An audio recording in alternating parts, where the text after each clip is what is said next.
Аплодисменти, аплодисменти. Благодаря ви.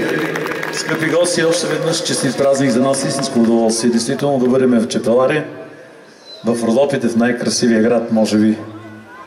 Не защо може би, след като толкова чужденци, като идват и го обичат този град и зиме и лете.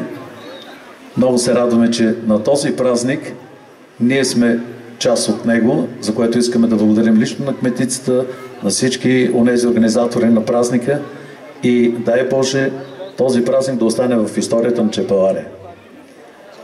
Сега ще продължим с една песен, която съм написал специално за моята съпруга. Нека да бъде поздрав за всички половинки на онези, които обичат своята любов до себе си. Това песента се казва "Мила моя" и тя е стил Сертаки. Може да танцувате всички заедно с нас. Айде!